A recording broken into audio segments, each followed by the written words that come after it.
is a chilly morning here at Margaret River as we see the sunrise setting up over Main Break and the box, and officials have been looking at both locations today as we woke up to cleaner conditions than what we've had the last couple of days, anticipating a potential finals day here in the West. Thanks for being with us on the Harvey Norman host set. Joe Trappell with 78 world champ Wayne Rabbit Bartholomew.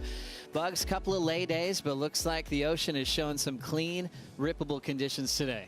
Yeah, morning, Joe. Yeah, look, finals day is looking pretty amazing out here. Brisk offshore, as you said, it's a cool start to the day, and you know, it looks amazing at Main Break. I mean, 6 to 8 foot, and it's going to be a day of incredible surfing. That's exactly right, Bugs. Well, we'd like to thank everybody for joining us for what could be finals day for the Boost Mobile Margaret River Pro presented by Corona here in WA. It's a tight-knit community, and we are very, very thankful to be welcomed back each and every year by the locals. Today, we are mourning the loss of one of our own, Jack Mcgillivray, brother to Bronte, Ellie, and Laura Mcgillivray, son to Lorraine and Dave Mcgillivray. Jack was an incredible surfer, loved by the WA community and the surfing world. Today, we want to roll out this fitting video of how the Mcgilivrays would like to remember their son Jack.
Thank you for joining us with a moment of silence. So remembering Jack Mcgillivray.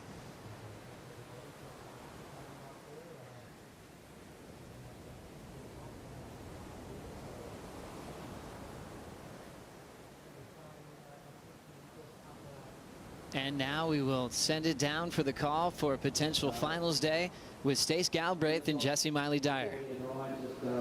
Thanks, Joe. Jesse, obviously a very emotional day here in the southwest corner of WA.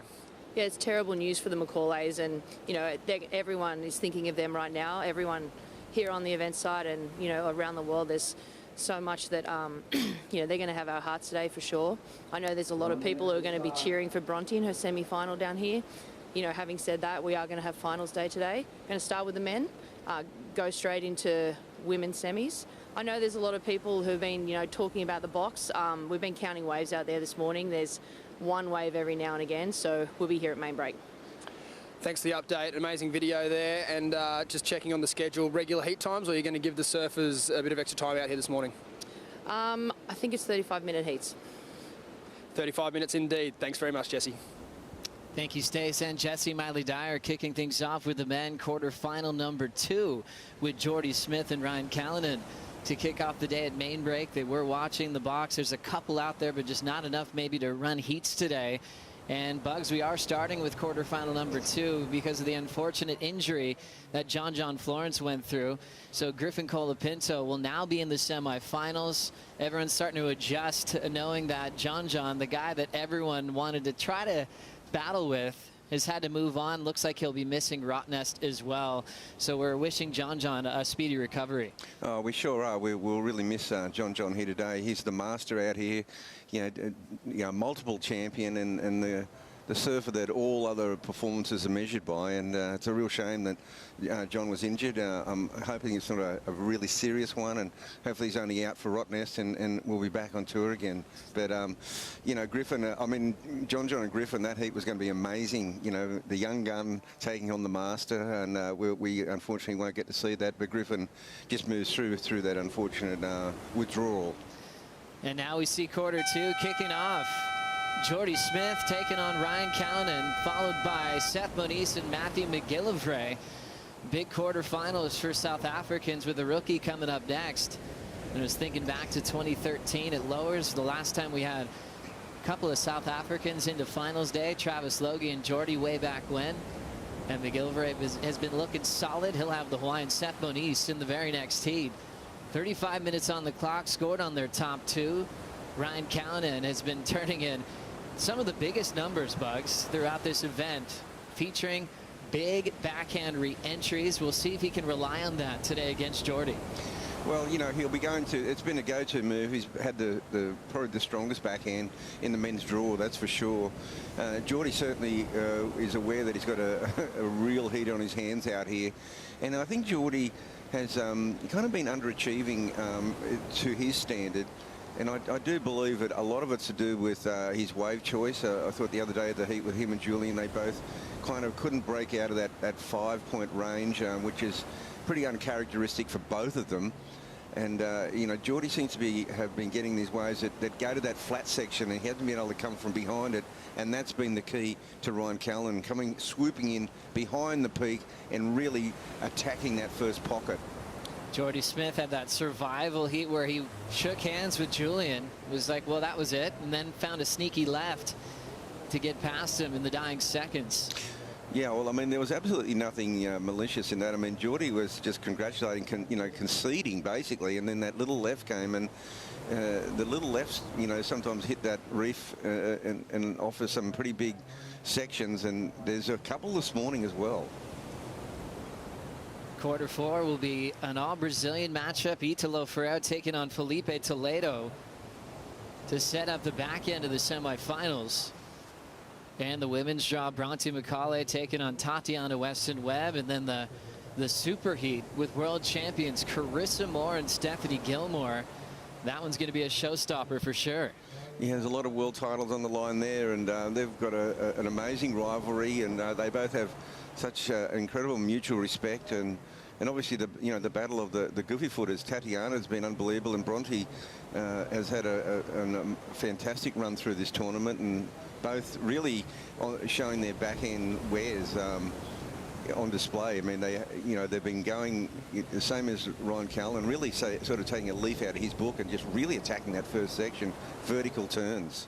Bugs, there's not too many venues on tour that have options like we do here at Margaret River. In the past, we know it happens when we've gone to the slab across the bay at the box, where it's a completely different skill set. And sometimes it's even a venue that a lot of the world's best haven't surfed. There's some that love it and then surf out there every time it breaks, where it's a complete, you know, departure from what's winning at main break. So that was always this extra wild card element. If the chance that you do get sent there, how the favorites would change based on conditions throughout this event. We never quite got that opportunity to run at the slab. Well, it is such a different wave, Joe, that, you know, the field that advances and progresses through out at main break, there'd be sort of whittling down the specialists at the box, and there might only be a few left in the draw. It's a particularly difficult wave to maneuver through on your backhand. So 35-minute heat, still scoreless at the moment. Ryan Callanan through another great year on tour. Won the Pipe Invitational in the past. He's won major QSs now. Ericeira won in Japan. Finaled at the CT level as a wild card through the offshore breeze. He'll throw up his first turn. See how tough it was to find that flow in that opening section.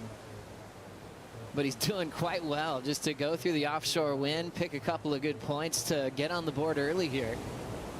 Just getting into that wave looked like the biggest challenge, Bugs. Yeah, I mean, it took that extra couple of strokes to get over that. They've got a really brisk offshore wind, and it also kind of peaked up and then backed off at the last second. He had to kind of throw himself over the ledge.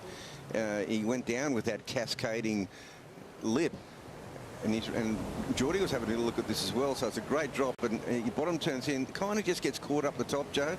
So this is what he wasn't doing the other day, but then he picks up the pace here, and it's an Arkell finish, that's for sure.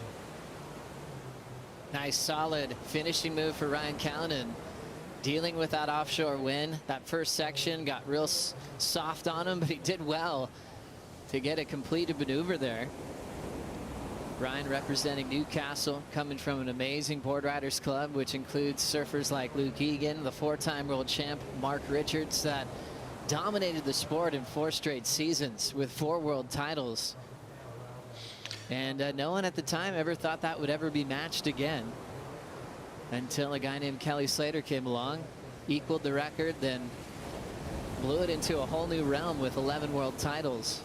And now we're saying that will probably never be touched, and you never know. Well, you do never. In the future. Yeah, I mean, records are there to be broken, but it's a fairly daunting one, because when you think about Kelly's career, it happened in 2 phases, a bit like the Michael Jordan career, where he retired and then came back. And first time round, Kelly won 6 world titles, and maybe that will never be equalled. And then he came back and won another 5 in that unbelievably awesome rivalry with Andy Irons. And of course, Andy, won his 3 world titles with Kelly on tour. So that was a fierce rivalry. And then you think about Jordy's place as a title contender at this stage of his career. Bugs, your thoughts there? Can Jordy get it done this year? Well, I think Jordy, needs to get it done in the near future. We're seeing this Brazilian storm has really risen to the top. They're kind of dominating the world rankings. 1 and 2 in particular, with Italo, Ferrara and Gabriel, Medina. They kind of look unstoppable. Jordy needs to get himself into that final 5. That's for sure. I mean, that's stating the obvious, but he needs to probably do a bit of work and make a few more semis and finals to secure that berth. Well, we look at Jordy Smith on the leaderboard. He's got some room to potentially be in that final 5 picture heading into Rottnest, with Siblick out, Connor Coffin, Kanoa, John, and Medina out. But yeah, he's much closer to maybe jumping over Morgan Siblick's spot. Connor Coffin finaled on the East, was knocked out early here at main break. And Kanoa Garashi had that tough blow with the interference start against Matthew Mcgillivray when he was surfing incredibly well. Almost saved himself even with that interference to his name. Yeah, Kanoa's a contender. There's no doubt about it. I mean, obviously, without that interference, he most likely would have won that heat. You can't say for sure, but on the points at the end of the heat, he would have. But I mean, that's how Matthew Mcgillivray was just taking off behind that wave, and Kanoa just didn't look. And this wave really suits Matthew as well. He's a real power surfer. Probably didn't get to shine so much on the East Coast, but he certainly is over here at Margaret River. When we think about Jordy Smith being a world title threat and the big wins he's had, it's been a few years since we've seen him put that trophy above his head. We flash back to 2017, where he finally won the bell. We were all waiting for him to win this event. One of the best modern-day bell surfers. So powerful, yet so radical as well. My celebration was actually so incredible. He had to go to the dentist as soon as he got home because the bell chipped his tooth on the stage. He was so happy to finally get one of the most coveted prizes in the game.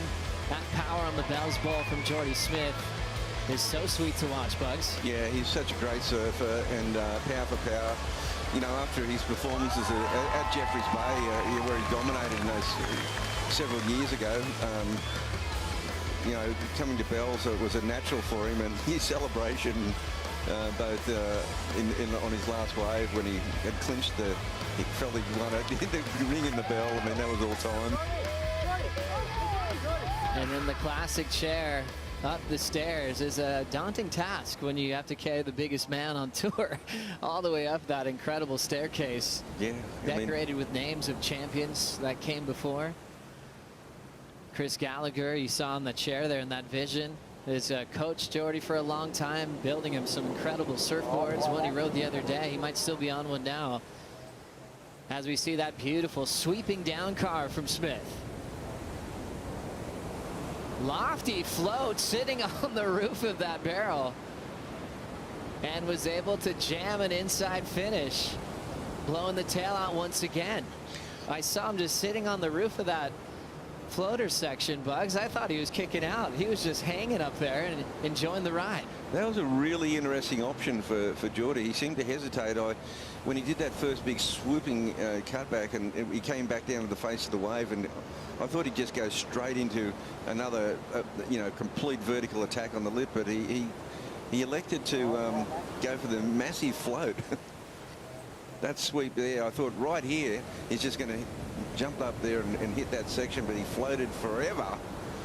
And then there was a little bonus section for him at the end. Real creative start. You could see how every day provides different types of conditions. What was the risk involved with this maneuver here? Well, it looks like he's over the back of the wave. I mean, you wonder where it sits on the scale of. I mean, that's a difficult maneuver in the wind and those converging sections. You just wonder how the judges, where does that fit into the criteria, Joe? Incredibly difficult, and he looks so casual and still able to provide an exciting finishing move. Real cool start for Jordy. Well, we saw Ryan's first wave. He definitely got docked on that first maneuver, that 383, getting held up in the lip, very RKL style. And if he's got his own sort of benchmark of what's expected of him, that was, well under what his own expectations are. And he only got a 3.83 for a pretty good ride, but it's that first maneuver where he got held up that docked him for sure. Here comes Ryan Callanan fading the takeoff, and he'll get clipped on that opening turn. We saw him kind of save the first turn on his 383. That thing went incredibly soft off the lip, and he dug a rail. 0.73 for the effort. Smith starts with a 6.33 on his opener. Yeah, well, I think 6.33. I think that's pretty much maximised what that he could have got out of that wave, Joe. I don't think he could have gone much higher. So that's interesting to see that they really scored that big float as a full-on difficult maneuver, as opposed to say going up and really going for a vertical attack on that lip and then trying to finish it off. So a 6.33, it's a pretty fair score. Jordy Smith, as we know, has dominated snapper and bells in the past. Margaret River wasn't traditionally one of the spots where he was making the podium. He's ended up in the quarterfinals before, but yet to win this event or final at this event in his career. Well, he had that real squeaker against Julian Wilson. He's had a couple of squeakers in this event. He's only just barely got through his opening heats. For him, they've been relatively low scoring heats that he's actually progressed through. Sometimes when you have those squeakers early, you just open up all the cylinders as the event goes on and you get stronger. So true. The heat with Alex Ribeiro in the round of 32 was incredibly close. 12.67 to a 12.64 combined total for Jordy to move on. So there's 0.03 of a point he got through on that one. He's Arkel. He's on a sort of a medium-sized wave, but he's having a little bit more trouble out of that first turn out of the lip today, Joe. But there he is. There's the Arkel special. If he can get this third one in. Floats it. Now looking for the end section. He goes down. But I agree with you, Bugs. Best wave so far for Ryan Callanan. Dealing with the offshore conditions. He hasn't had that real trusty lip line to go up vertical on the first section. He adjusted well for some carving work. Only chasing a 3.01 to take the lead off Jordy.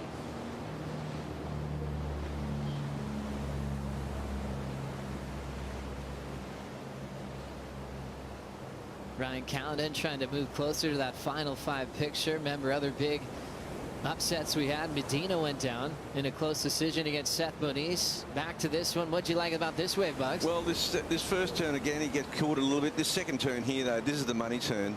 That's just so slick. And then he's got a few extra bonus sections. Again, a big float there. And, he comes unstuck on this last turn, but he was really trying to kind of squeeze that in. This second turn here, Joe, is that's the Arkel that has been really dominant out here on his backhand. Again, I'm just wondering on that first turn whether they'll dock him a little bit. He got a little caught up, and this float's awesome. And he kind of just really pushes it really hard here to try and squeeze that extra turn in. The timing wasn't there.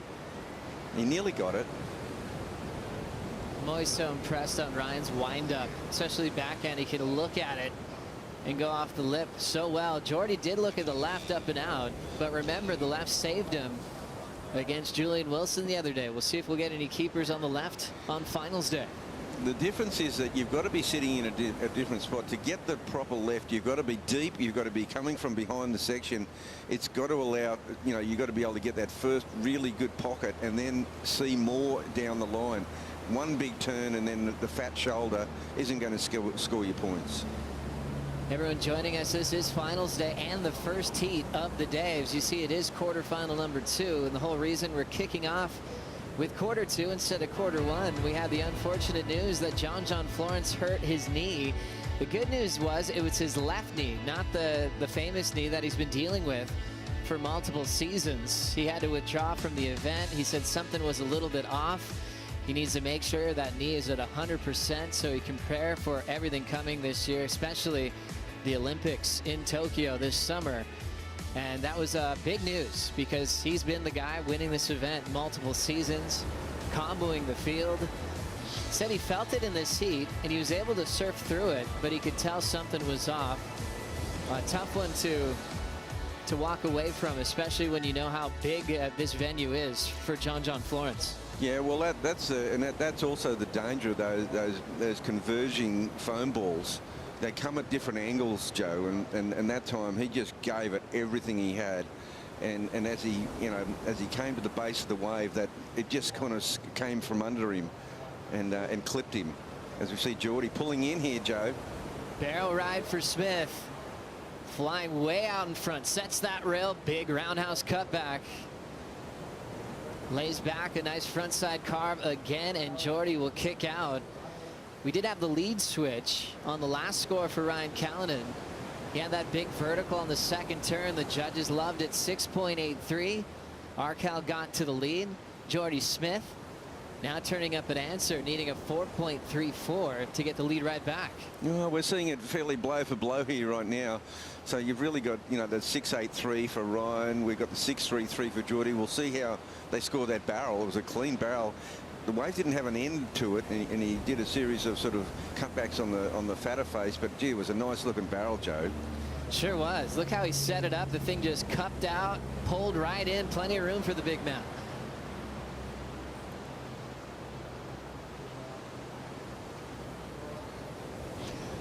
Yeah, it was a brief one. It wasn't super deep. It was just well positioned. You know, it was nothing to compare to John's the other day, but you know, it's a good backup wave. It's and it's going to come in. Yeah, it's a 4.67. So there's a backup score, and I think that's pretty right too. As far as it didn't offer much more. It was a clean one, but it was a quick in and out. And enough to get the lead right back. Smith in the driver's seat again. Ryan Callanan down to second, now needing a 4.17. And, you know, it just shows what a danger man Ryan Callanan is, Joe, because, I mean, that was based at 6.83. He kind of muffed that first turn again. The timing hasn't been, that's 3 waves in a row where the first turn, the timing's been a little off for various reasons. One, he got caught up on that first drop. The timing, he didn't have the time to set up that deep bottom turn. Then he came off, he slid off in that last one. It was only the second turn he was able to get into his full repertoire. Well, a big opportunity for Ryan Callanan, who's still looking for his first win of his career at the CT level. And boys, he's come real close, especially with that wild card that he had in France, where he was runner-up to Julian Wilson. He had a strong performance at Bell's a couple of years back.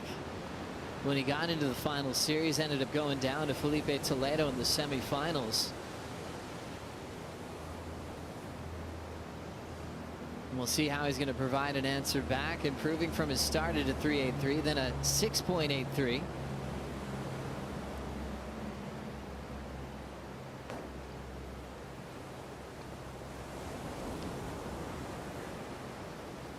Jordy Smith working on a lot of venues where he hasn't won in the past. We're talking about Pipeline, talking about Teahupo'o in Tahiti. He's turned those into strengths over the last few seasons. Tahiti will be that final stop before we have the final 5 decided for the Rip Curl WSL Finals. So Jordy's in a great position now to use that venue. Yeah, well, it's the same as I think with the, taking a similar path to say Mick and Joel.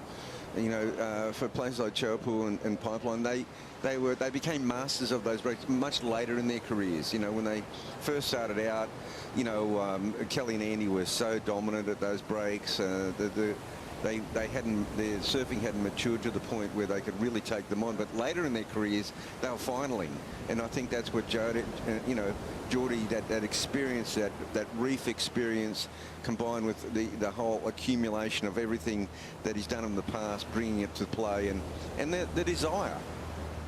And also looking at venues like the Surf Ranch, Jordy Smith capable of throwing rodeo flips on the left, which will be fun to look forward to later on in the summer months in Southern California. We'll take a quick break. Finals day continues right after this.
Look at what we have in store. Jordy and Arcal, the big fellas, they're going to go toe to toe.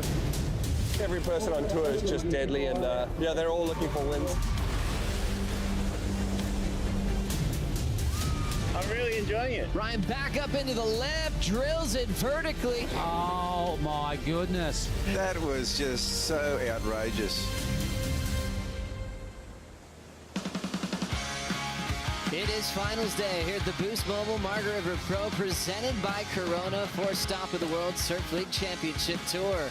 Quarter 2 has Jordy Smith out in front, just barely over Ryan Callanan, as we've had quite a battle. As you see that beautiful view from the WA flight cam. Get all the people showing up for finals day. We'll be crowning our champions later on, and maybe just barely getting into the afternoon. It's going to be a quick one. As we check out the finals day bracket, Colapinto getting the walkthrough because of the injury of John Florence. He's in semifinal 1, and he'll be taking on the winner of the heat that's underway. Quarter 3 has Seth Moniz and Matthew Mcgillivray, a younger heat right there. Mcgillivray still a rookie on tour. Italo Ferrara, the reigning world champion, with a big opportunity as he takes on Felipe Toledo. Ferrara well aware that Medina and John out of the event, knowing that there's some points on the line, and in fact, if Italo can win this venue, he'll be wearing yellow heading into Rottnest Island. Yeah, those remaining quarterfinals are amazing.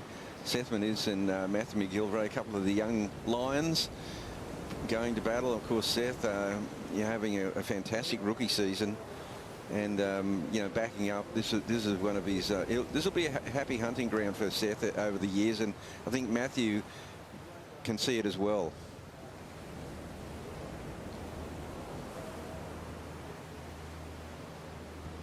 "11 minutes to go, and Jordy's still leading, but Ryan is the surfer with priority, only chasing a 4.17. When he was a young kid, he was famous for the crazy airs he was throwing down. He had a cartwheel rotation on his back end that seemed like no one else in the world was doing it quite like Arcal. It landed him page 1 of Surfing Magazine when he was still just a grommet. He had a few injuries early through the World Junior days, so sometimes he missed out on competing in the World Junior titles. But now with a great fitness program, he's realized how to prevent those injuries from being one of the best air guys in the world. His power game, his unpredictability on his approach has quickly made him one of the favorites to watch on tour.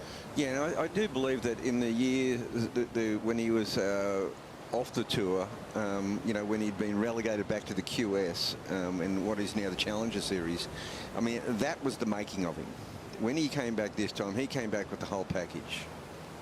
Right there with you, Bugs. That win in Portugal was massive. The win in Japan over his good friend Seth Moniz was such a role starter for Ryan. And then to win the Pipe Invitational just proved to himself he could win anywhere in the world. He had a heat with Frederico Moraes, one of his good friends, in the same coaching crew with Richard Dog March, and that was a classic. Got through that one to get into this quarter with Jordy Smith. Still looking for a 4.17 to advance. Bugs, we've had a series of different types of conditions ever since that opening day, which was gigantic. There were some survival heats on that first day. It was still pumping at main break when we followed it up with another day of action. Today looks like a really comfortable size for the world's best, and maybe just the hardest to find a nice solid pocket to work with this offshore wind, and how quickly that shoulder can get really soft on you. We saw that with Ryan on his opening turns. I think that's key, Joe. You know, you just pointed out there. Here comes a bigger wave now. They may be slightly out of position for this one. Look, it looks like it's going to break on them. And look at that wave. I mean, so its positioning is everything. But you're absolutely right. It's going to be. You've got to swoop in from behind the peak here to maximise that first peak before it goes to the flat section. You know, the scoring potential is definitely downgraded through the middle part of most of these waves.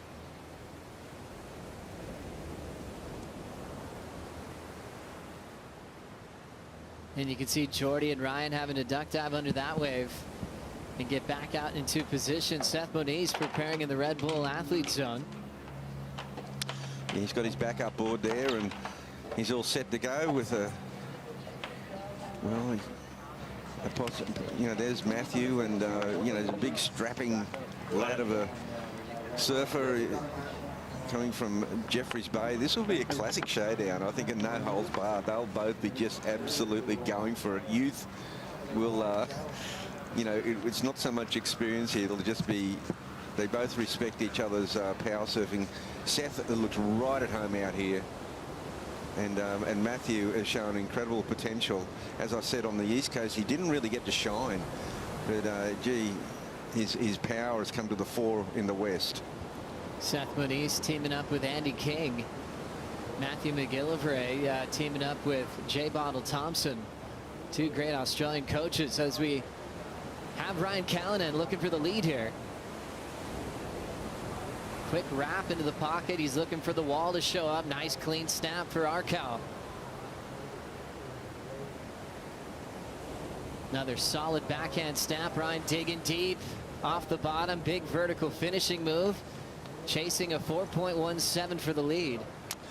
Yeah, well, again, he didn't quite get that first one in, but he went to work on the middle part. The middle part of that wave did stand up, and one of the keys for Ryan Callanan is having that time off the bottom. And you see how he, you know, on several of those waves, he waited till he felt the draw off the bottom. And he's left Jordy Smith by himself. Jordy will hold his position with 6:25 to go. That Ryan's bottom turn is insane to watch. He has so much strength. He can delay that approach off the bottom until he finds a section to work with off the top. Let's take another look here. Yeah, well, see, this first section here goes a little bit fat on him, Joe, and it's a set-up turn, so he comes back behind the white water. Now he's starting to go to work. This one, he waits and waits and sort of weaves and gets that vertical attack in. And this last maneuver here, this is a classic Arcal finish. So he's looking to eliminate that 3.83. He doesn't need a big score, Joe. He only needs a 4.17. You've got to feel pretty confident that he's got that. Surfing incredibly well is Ryan Callanan, and having to adapt to those sections. Nice clean carve. Didn't try to hit it too hard to start. was able to belt it a bit more vertically on the second effort. And very important that he stayed on his feet. That end section, big or small, is pretty challenging. Some people say it's actually worse when it's tiny.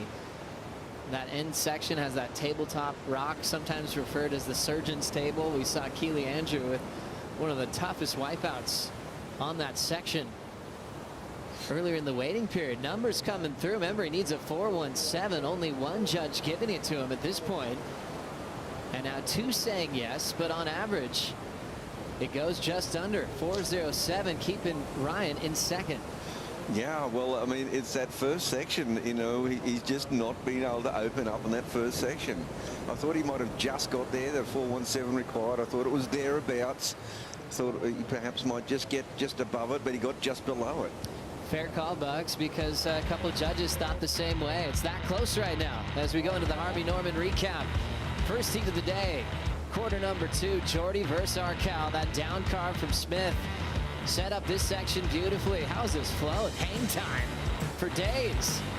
Still had enough in him to blow the fins out for a finish. His best wave in the heat, a 6.33.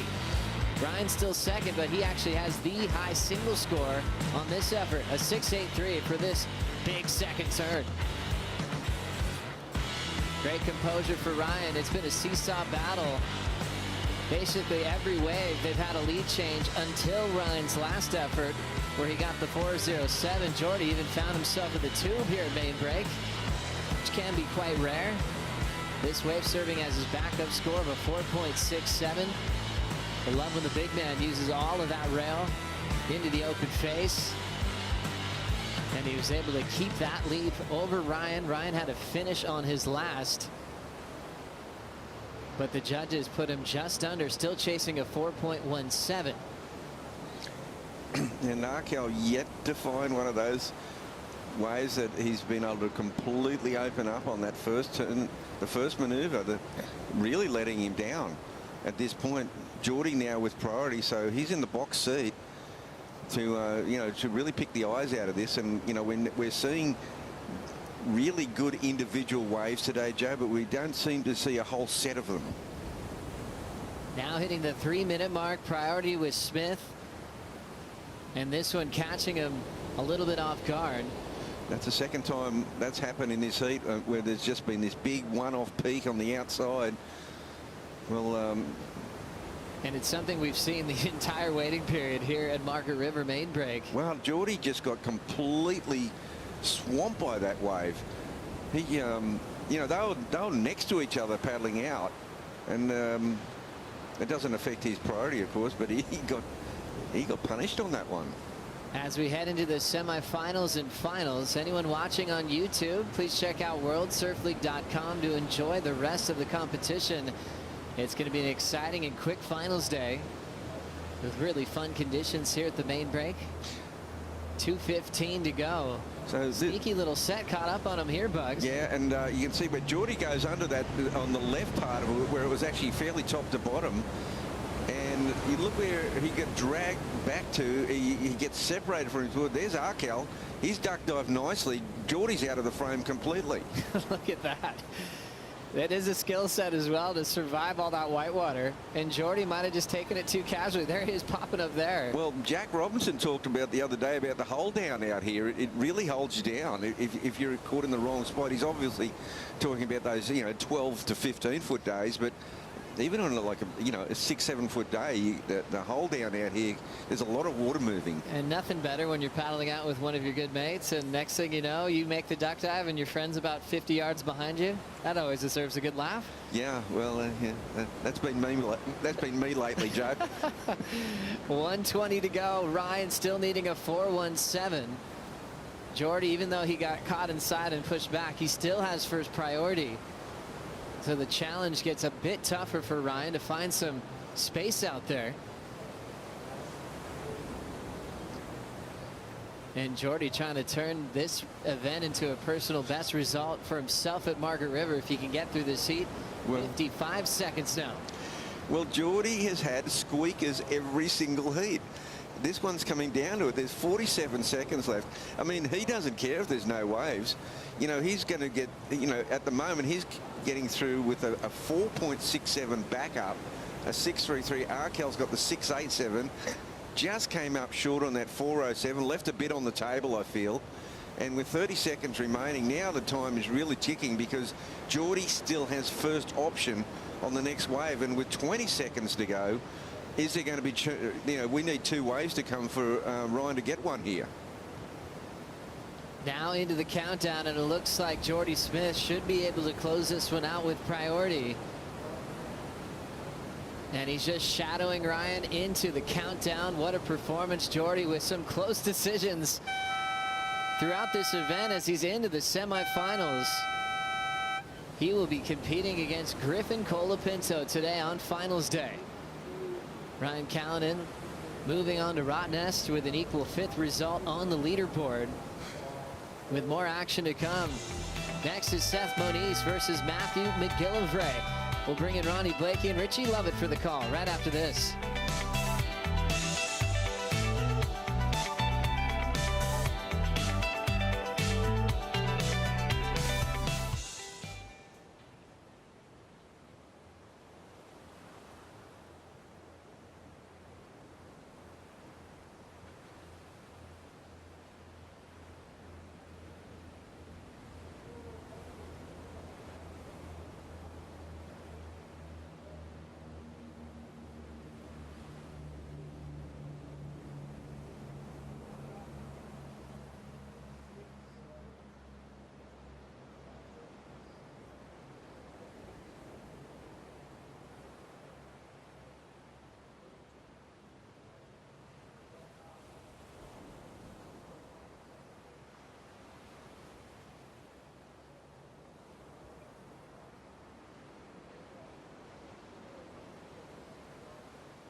Seth Moniz and Matty Mcgillivray, the 2 young upstarts.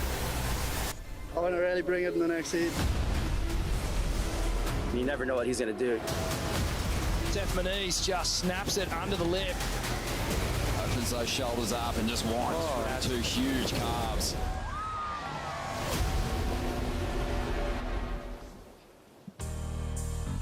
Great to have your company here on finals day at the Boost Mobile Margaret River Pro presented by Corona. We've just seen Jordy Smith earn his victory over Ryan Callanan. He'll take on Griffin Colapinto in that first semi-final heat. Time to get the bottom half of the draw established here. Seth Moniz up against Matthew Mcgillivray. 2 great young additions to the championship tour. Seth really building some momentum through this draw. Matthew Mcgillivray on his way to his best finish this season.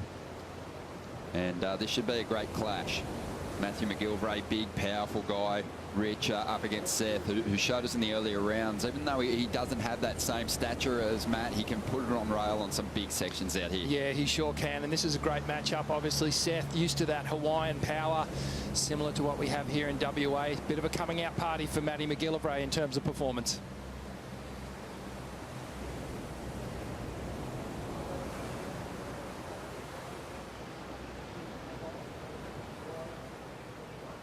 The second heat of the morning. See Seth Moniz going up against Matthew Mcgillivray. The second time they've met this year head-to-head. And it was Matthew Mcgillivray getting the jump on Seth at home on the North Shore of Oahu at the Pipe Masters in the first event of the season. And Seth would remember that one. That would have hurt. You'd think he'd go into a heat like that at home feeling very confident about his chances. So we won't be underestimating the South African rookie here. Nah, no way. And, well, quick replay here. This is Seth Moniz on his first ride. Was looking left. Decides to pull the trigger. A nice slash off the top. But as you can see, sometimes these left-handers, they flatten out a little bit.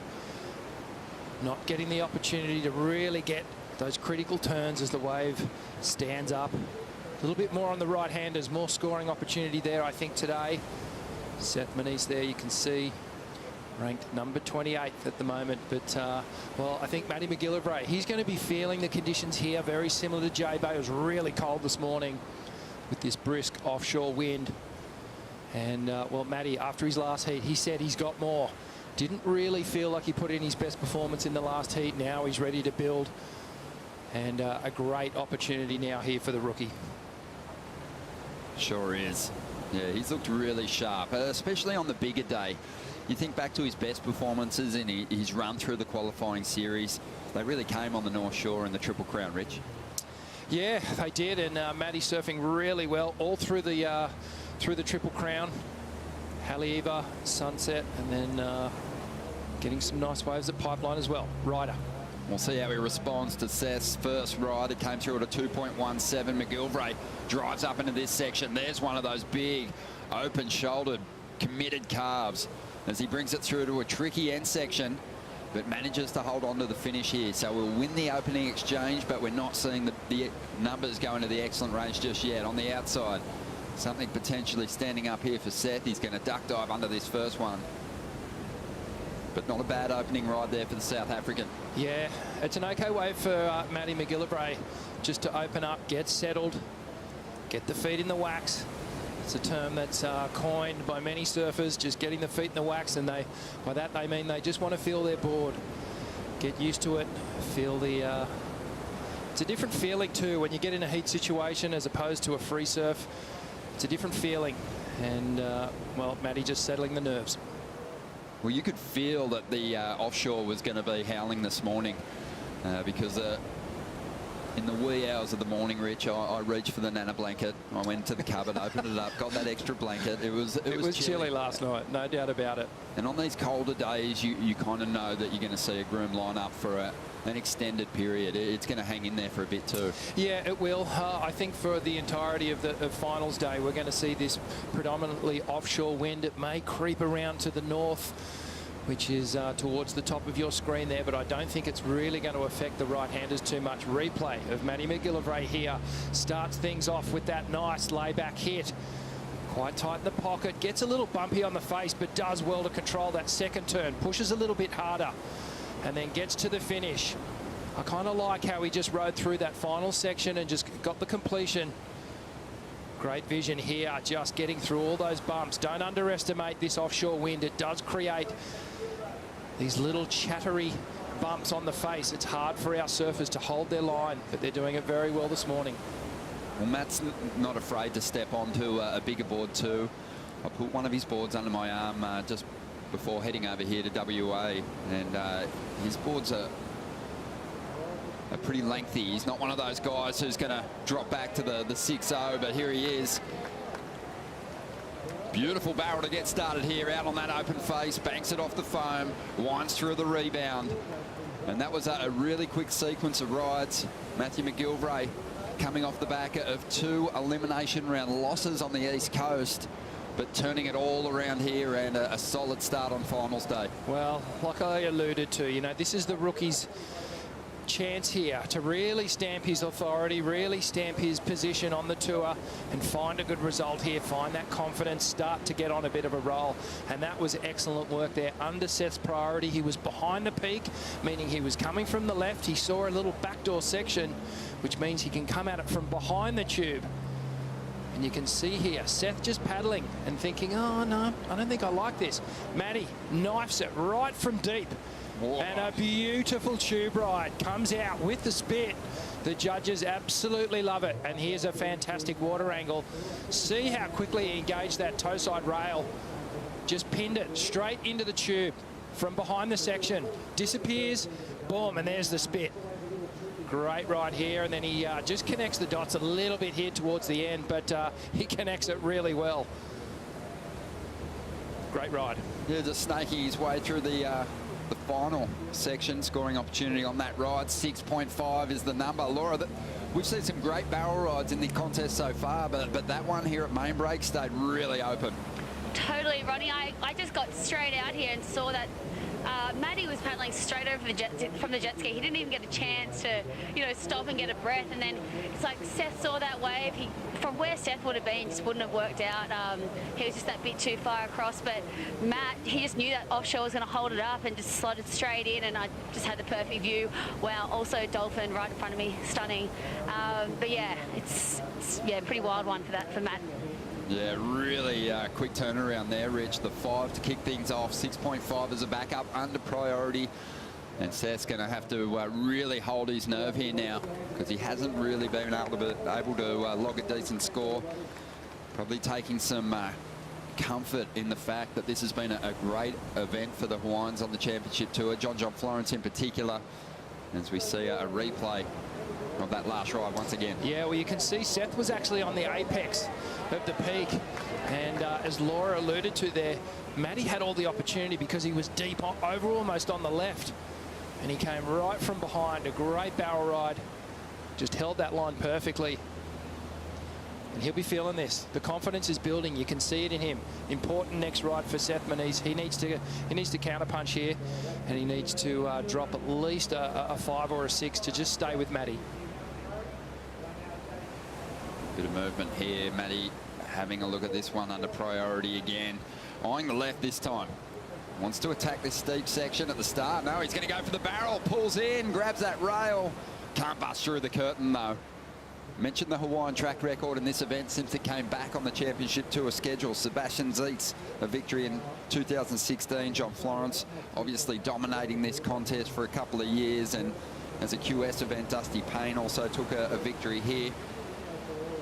Someone else who's had plenty of success in the West, a 2-time winner of this contest.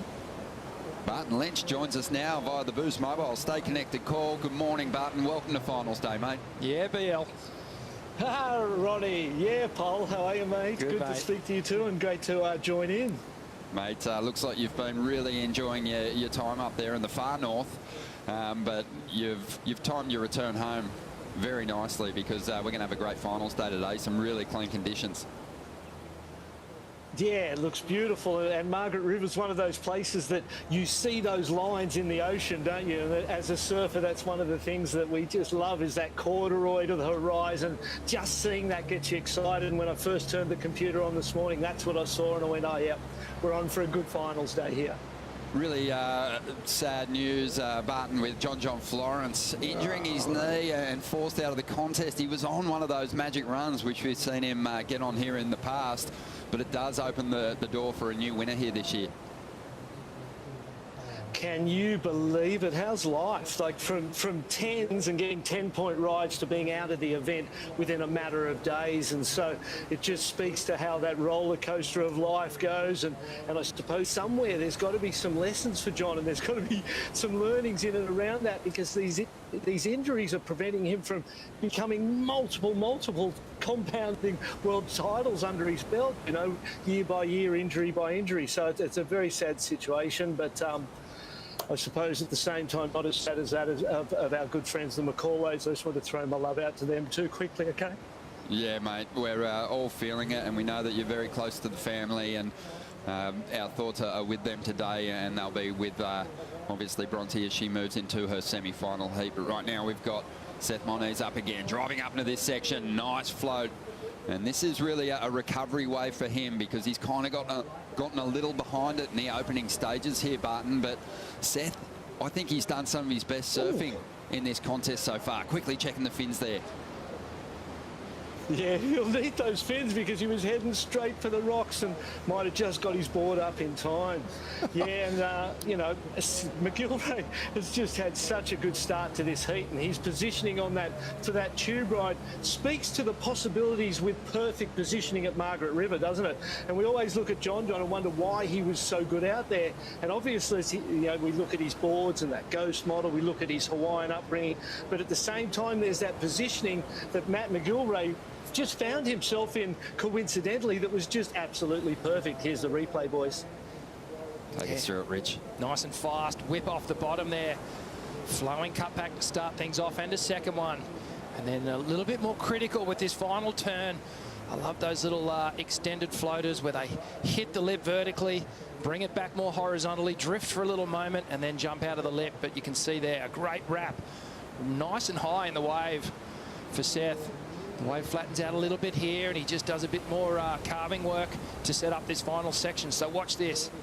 Jumps up onto the lip and then does a little shimmy. Keeps the board right under his feet there so he can regain control. And, well, I handed him 2 brand new sets of fins this morning, so I think he's going to be back down to 1 set now. He went right around straight back to the takeoff zone, but you could see he was frustrated with himself that he didn't get those fins up in time. He let us know it. The expression on his face told the story. 3.73 for that last wave. And we've got the 88 world champ with us now by the Boost Mobile Stay Connected call. And Barton, even though Seth didn't put the big number up on a tricky morning with offshore conditions, that final turn and just reconnecting with a powerful section out here is probably going to help him build some confidence when he gets to his feet again on the next ride. If he's looking at it from the extreme positive point of view, yeah, that's right. If he's not quite looking at it from the extreme positive point of view, he'd be going, what a mistake was that? I wait all that time and I have the priority. I get a 3.73, and so nothing that I've ridden to date is of any consequence. I don't have my priority anymore. Matt's got it, but at least, you know, the one benefit for Seth out of the whole situation is the time clock, and still having 19.5 minutes means that absolutely anything can happen. And then you look at a 6.5 and a 5 and you go, okay, I can do that for sure. So we'll just leave all of that behind us and start again fresh. I guess that is one of the challenges, Rich, is finding the positives in a mistake like that, like Barton said. Yeah, absolutely. But, you know, you need to stay positive in these situations. You can't sort of let it all, you know, come down on a heap on you. You really need to stay positive and reset. And I think in this stage of the heat as a competitor, that's exactly what happens. You kind of reset, and exactly like BL said, it's like, okay, 19 minutes on the clock. I've got a 19-minute heat ahead of me, and I can still do this. It's way doable for these guys. And the fact that Matty's put a couple of decent numbers on the board, but they're not excellent numbers, it's still well in reach. Mate, let me ask you first, because you got there a few times in your career and obviously went on to get a victory at Trestles in 2003, but finals day, how does it differ when you're in the position of these 2 youngsters? That big result almost seems right within reach. How hard is it to just reel in your feelings and not get ahead of yourself? It is hard, actually. It is quite hard to not that little seed start to really sprout. You know, and the weeds start to really grow quite quickly when you're in finals day, because that trophy is there. And you know that at that point, you know, you break it down, there's a quarterfinals, there's 8. I'm going to be one of 8 people, and there's a chance there that I could be the winner. So, but at the end of the day, it's heat by heat, wave by wave, manoeuvre by manoeuvre. You really, if you get too far ahead of yourself, that's when things go awry. I did that. I had a heat against Kelly once, and I thought for a second that I had him in the final minute, and I ended up losing. You can't give yourself that luxury. You have to stay in the moment. Barton, Lynch, obviously multiple event victories for yourself, but do you remember your first shot at a championship tour event win? As we see Seth here. Sorry, Barton, we'll come back to you on that. As Seth finds a bit of cover, not particularly deep, so we'll try and make up for it on the end section here. Bit of foam on the face. He drives up into the lip and can't complete. And Mcgillivray on the outside gets an opportunity to convert this wave into points. Nice carve to get started. Just transitioning his way through to the inside now. Lines up the end section and tags it nicely. Hanging on for the finish, and he'll get it done. So 17 minutes to go, and Matt Mcgillivray looking to get rid of a 5 to extend his lead here. But yeah, it's a new day for these guys, Barton. These youngsters having a crack at a championship tour win here. Well, new days in this sector. We never had jet ski races. We had paddle races. The lineup. So you watch it here, and Matt just came off the ski, fell off. Seth got the lead. He'll get out and get the priority. Might have gone that way anyway, given the rotation of the waves. Yeah. Looking back to those early days, and my goal always was finals day. That's kind of what I set at a single event. Obviously, you want every heat you ever surf. But for me, I got this feeling on finals day as we watch this replay, and I'll run through this with you, as he just stalls this one, pulls up high, a couple of sections, never completely disappears, but relentless and off-match priority always feels good. A finish here would have felt great and really built the momentum. That fall there compounds the situation he's in. Yeah, it's a tough one for him, especially to turn around and see Matt really digging in on that first section and getting the completion. Held on really well, Rich. You talk about pressure. This guy's had 2:33 in the last 2 events on the East Coast. He's turned it around and got himself to finals day here. When it comes to dealing with pressure, Matthew Mcgillivray might be the most composed performer on the championship tour. This guy base jumps off bridges for fun when he's not competing in championship tour events, so he knows how to deal with pressure situations. He doesn't seem like that guy too, and I just want to highlight how deep Matty went on this bottom turn. He almost faded and then went so hard off the bottom, and that gave him all the speed to get up and do that beautiful top slice where he just carved, just laid so hard onto that rail. And I'm going to say that is by far the best bottom to top turn combo we've seen of the finals day so far. So, well, the other thing here is Matty Mcgillivray has got nothing to lose. He hasn't been in this situation before, so he's probably eliminating all that pressure of, oh, I've got to do it again, I've got to do it again. And he's just thinking, here's a great opportunity. I've got nothing to lose. Let's just rip right in. Yeah, up against the guy who's cracked the semi-finals just once before in his championship tour career, Seth Moniz. He had a semi-final finish in Tahiti, losing out to Medina there in 2019. Still plenty of time on the clock for these two youngsters. 14.5 minutes to go. Let's check in with the winner of the first quarter-final heat of the day, Jordy Smith. Getting us underway here at Mainbreak.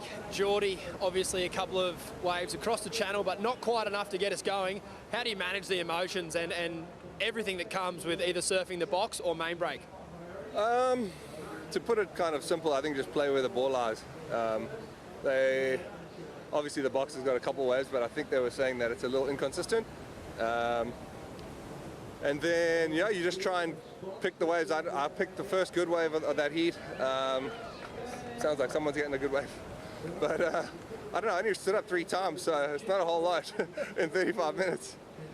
Play it where the ball lies, making all the golf geeks around the world very proud. You couldn't help yourself though, still had to get 1 barrel out Mainbreak. Yeah, I was definitely snuck into that. I kind of chipped in real early, and then it just kind of had a little pitch, so I thought I'd duck and dive, and then just enough to get into the lead, and that was kind of all I needed. I actually thought we were going to need, you know, each at least have 6s apiece, but Ocean denied us. You had a lay day yesterday. You ready for a big finals day today? Yeah, absolutely. I mean, yeah, I just got to get 4 good waves. That's it. Best of luck, mate. Thanks. Jordy Smith on to the semi-finals. Big opportunity for him. The most experienced surfer left in the draw here on finals day. As we see at the takeoff, Seth on a bomb set, and he's going to go down. Rhythm a big factor, Rich, especially on a finals day, and at the moment it's with the young South African. It certainly is, and it's a key thing in a heat when you find yourself in the better rhythm with the waves, but it's another thing to actually surf well once you have those waves, and it seems like Matty Mcgillivray has the rhythm of this heat, so it's up to Seth now to try and change it, and whether that's with a priority shift or just finding a really good wave under priority, it's his to really get back into now. 12.5 minutes to go, and the young Hawaiian needs to do work. The South African rookie, Matthew Mcgillivray, out in front.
West is best because the coastline, the scenery, the surf, the food, the landscape. I mean, everything is just crispy and fresh. One of the most beautiful places in the world. The water's so clean, the air's so fresh.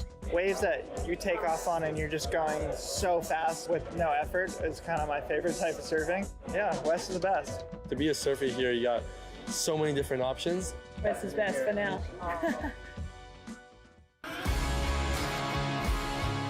The Southwest region, encompassing Margaret River, one of 36 biodiversity hotspots in the world. Nearly 80% of the plant species here are found nowhere else on the planet, but a lot of fun critters to check out as well, Rich. Been seeing plenty of kangaroos around the place, obviously, and yeah, it's fun to get amongst it all. Get down and check out this region. Obviously, plenty of fantastic food spots and wineries to enjoy as well. We've been dabbling a little bit on the lay days. We did indeed. We had an amazing wine tasting at lunch at Lewin Estate the other day, and got a little sneaky peek into how it's all, those beautiful wines are made. An incredible lunch. It's a super time. I saw you in the shop afterwards. You're taking a little piece of Western Australia back to the East Coast. Be rude not to, my friend. Just on 10 minutes remaining here, and the South African rookie putting up some good numbers once again here. 7.5. That was for the last ride, the previous wave, where he laid into that big bottom turn and unloaded that big front side carve. Opens those shoulders right up. And he got the completion on that wave too. So Seth up against it at the moment. 9.5 minutes to go. Comboed. Yeah. Not an expression you want to hear. No, it's never a fun position to be in when you're into a combination. It obviously means you need two decent rides.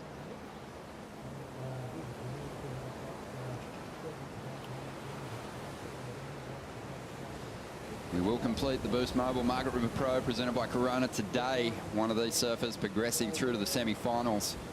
And we have a really spectacular matchup coming up to round out our quarterfinal heats on the men's side. Two of the greatest showmen we've ever seen on the CT will be fighting it out in the next heat. Italo Ferrara up against Felipe Toledo. Can't wait to see what they bring to this lineup. But right now we're watching a rookie really start to tap into some of the best surfing that we've seen him do so far this year. He's up again, up into the pocket. Big layback jam there. That board looking very comfortable under his feet. Looks very confident on this ride.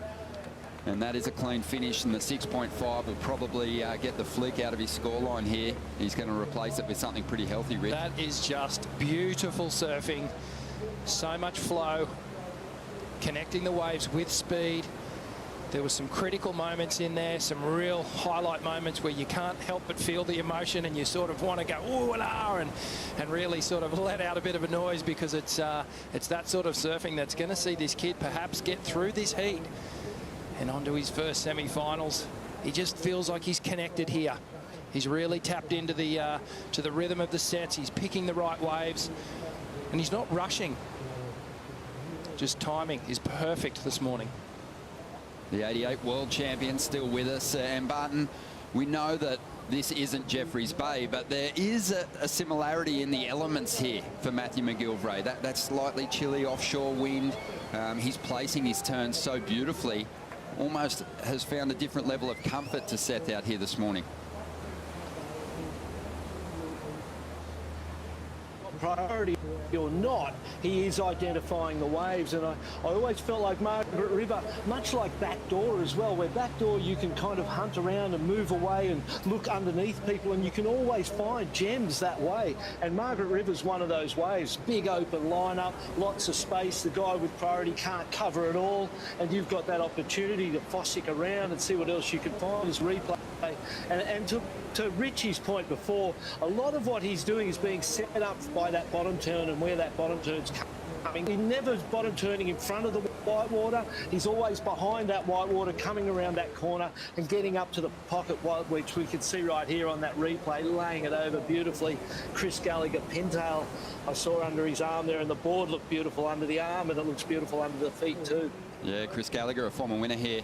And he was one guy who really focused on the right-handers. Might have been one of the first people to break through for a victory approaching these rights on the backhand button. But you're right, that bottom turn's so important. And it stops you from getting out in the face and going to those flatter cutbacks. Each turn Matt's laid down on that last ride, very critical.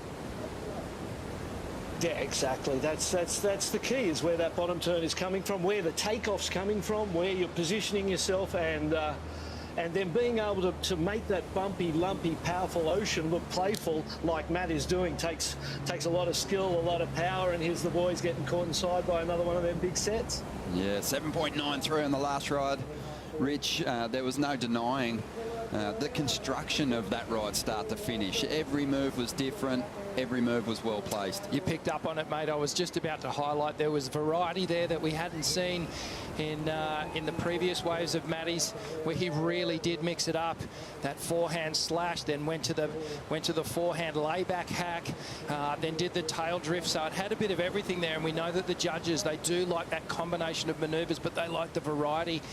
He also had that speed and flow, and just so much acceleration out of each turn, mate. He is really feeling it today. Let's dive into the Harvey Norman recap and see how Matt established this solid lead. Still has Seth Moniz comboed at this stage.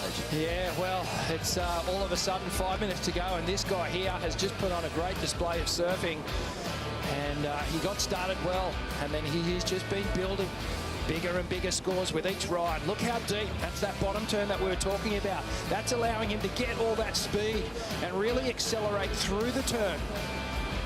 And he's getting to the finish on all his rides as well. Just looks so steady and confident on his feet today. Have a look at that, just tackling that whitewash and coming out on top. This is his last wave here, so watch this. A nice slashing turn back into the pocket. Then throws the back arm in there, a bit more critical under the lip. And he drifts the fins a little bit on that one, and then gets the little rebound to finish off. Great combination, great variety. Back to the lineup now, Seth. This is an opportunity that he cannot waste. Not enough time on the clock for mistakes. Started this one off so well. Brilliant combination of two major turns. And when you look at the trend throughout this event, those two-turn combinations on solid set waves have scored very well. Just under 4 minutes to go. And how high do you think this number's going to go? I like this, mate. I think it's, well, for me, thinking about the two-term combo, it's around the between 6 and 7. I think it's in that vicinity. I'm just sort of thinking in my mind, comparing it to what Matt has done on some of his rides, where he's really constructed and put together a series of 3 manoeuvres, maybe even 4, where Seth, the 2 big strong rides, the second one to really finish off, it's definitely going to get him within range. It'll get him out of combination, I think. But Lynch, what did you make of that ride? Oh, I thought it was okay, but I thought it was, you know, it was his best ride, and it delivered in the face, as we'll see on this replay. Holds it off the bottom, that bottom turn in a nice place. The cut back, that snap is sharp and radical. Nice close-out re-entry. My mind goes to the tube ride of Matt's at a 6.5, and then I look at that and I go, well, I think the tube ride to me was a higher scoring, more productive use of the lineup. That was, Seth's was good, but I don't know, it was a little bit basic. But again, like you said, the judges have loved those two-tone combos, so that could go anywhere from a 6 to a 7.5, most probably, in that range. You were spot on. It came through at a 6. And Seth has broken combination, but still needs a big score here. Judges, I think, held back a little bit, Rich, because the carve, I mean, if you were going to judge Seth against himself, make the comparison to the surfing that we saw from him on the bigger day, it wasn't one of the most drawn-out versions of that same turn that he's done in this contest already. Obviously, they don't judge that way, but we know that he is capable of giving a little more on that big opening section. Still great surfing. Maybe not as many scoring opportunities on that ride as we saw from Matt on the 7.93, but he's back in the heat. Well, at this point, that's really all you want. Obviously, he wouldn't want, he doesn't want to have to get the 9.43, and he wanted to put a bigger number on there, but at least he has a chance now. With just under 2 minutes on the clock, he's back into this heat, and where there's a chance, well, anything can happen. We know Matt is definitely going to be making a big surge up the leaderboard. Seth Moniz as well with this quarterfinal appearance. He'll be making up some ground too, because there was a lot of big names falling out of the mix above them.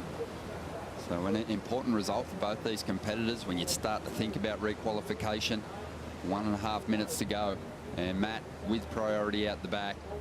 Couple of 7s. and he's going to be hard to beat now. Yeah, he'll be feeling good about his position here with priority, with just over a minute to go. And as you said, you know, this is an important result, not only for ratings, but I think just in confidence and momentum on the tour overall, and just feeling that good result, that number. You can take that into the events and the rest of the year. Two of the most unassuming characters that we've got on the championship tour in the quarterfinals here. The strapping Matthew Mcgillivray. I mean, you talk about resilience. Having two older brothers over there in South Africa that are bigger than you are, that'll build some resilience. And they'd be watching on right now, as would Seth's family over there in Hawaii. Tony and Tammy, Micah, Isaiah, Josh, Kalea, their partners, all the nephews and nieces, they're their own cheer squad, the Moniz clan, and they'd be really proud of the way Seth has rebounded, because he's come off 3/17 in the first few events. And both these guys have had some big hurdles in front of them here in the West. Yeah, absolutely. And Seth has surfed really well through this entire event. He's surfed well in this heat. I come back to the rhythm. Matty just had the rhythm. He had the pick of the better waves. Quite tactical in getting that one under Seth's priority. Had the better position, so he's constructed a better heat. But, you know, we got to pay props to Seth for some great surfing through this event as well. Yeah, some brilliant surfing on the bigger days, and what a show it's been, and it will continue. Barton Lynch, it is always like having a big cup of Red Bull seeing your face on the broadcast, mate. You could have said a lot of other things, but I'll take that one. Mate, enjoy finals day, and we can't wait to see you again. We miss you a lot. Yeah, miss you guys too. Have a great day. Best of luck, and all my thoughts to the Macaulay family and Bronte coming up. You know, we love you guys. Thank you, brother. Thanks, Paul. We're looking forward to the last quarter-final heat. One big semi-final spot left up for grabs. And it's going to be a battle between Italo and Felipe to see who can snatch it.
Italo and Felipe Toledo. Wow, that is going to bring some lightning into the lineup. It's exciting and it's nervous at the same time. The two fastest in the field are going to go head-to-head. Bang. Oh, beautiful landing. He's really stepped up with the power output in my mind. I need to put big turns on the best part of the wave. Italo just blasting off the top there. Look how fast he comes out of these turns.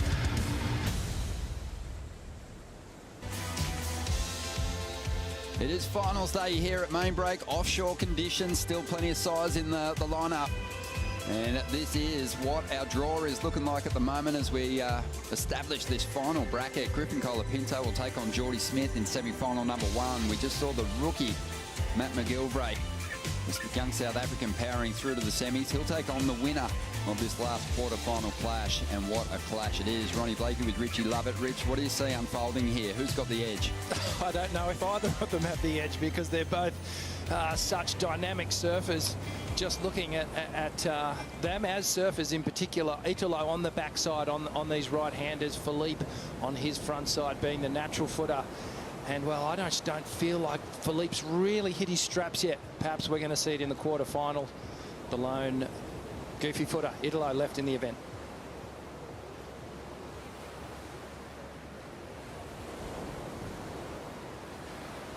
Well, quite a bit of head-to-head history between these two competitors as they battle it out for a spot in the semi-finals.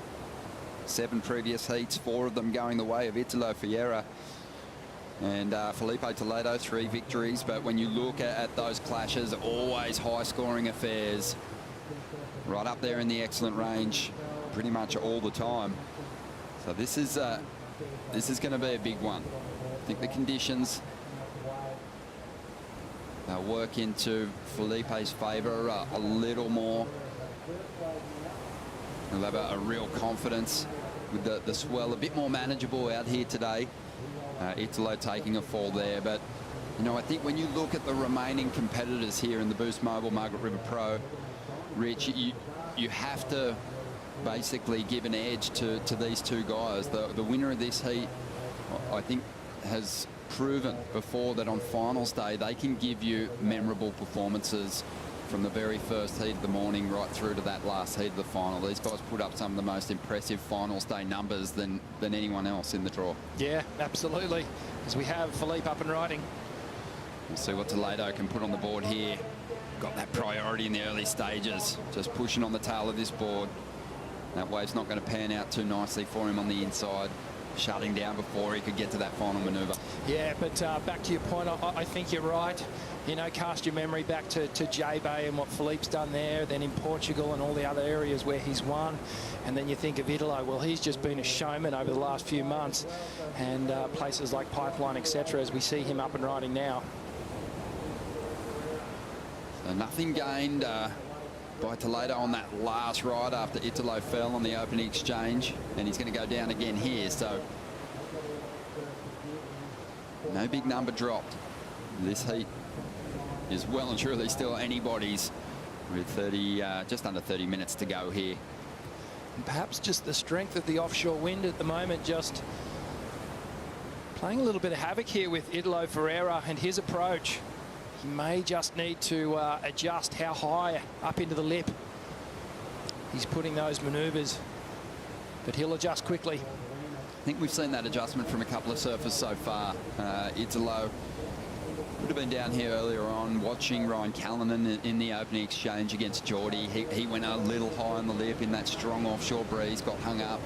And really, if you're going to identify turning points in heats, that might have been the turning point for Ryan. Just not quite getting that first turn right on his very opening ride, because it kind of put him on the back foot for the entire heat from there on.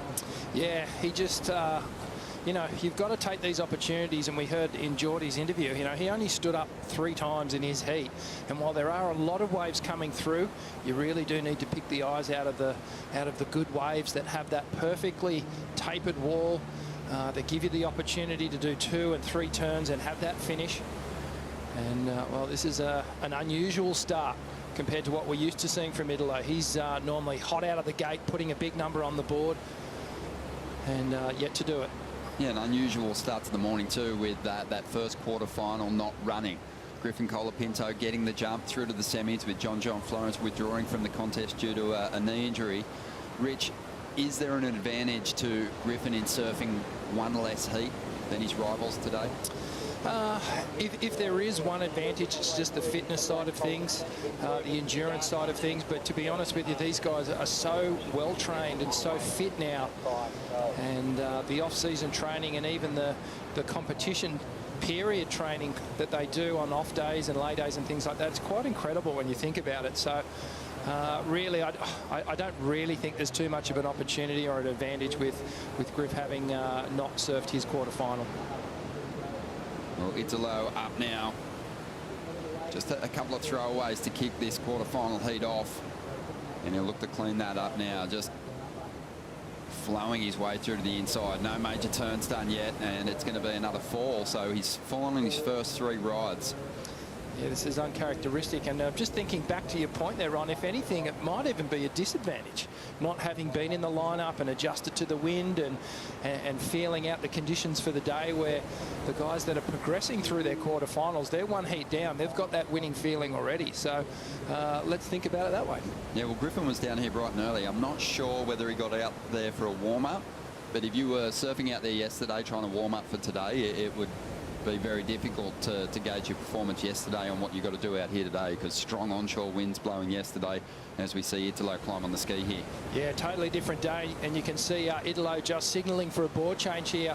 So obviously not quite connecting with that board, not feeling it's quite the right one, and you can definitely tell that, you know, Italo on his waves, he hasn't finished a wave yet out of 3 rides, and that's unusual for him. So just a quick equipment change here. We'll probably get some insights, whether it's a little bit bigger, a little bit shorter. There's his caddy there. And Bo Edwards from Billabong racing his board down there to the entrance to main break here, the keyhole on the inside. Italo just always so spring-loaded when he exits or jumps off the ski.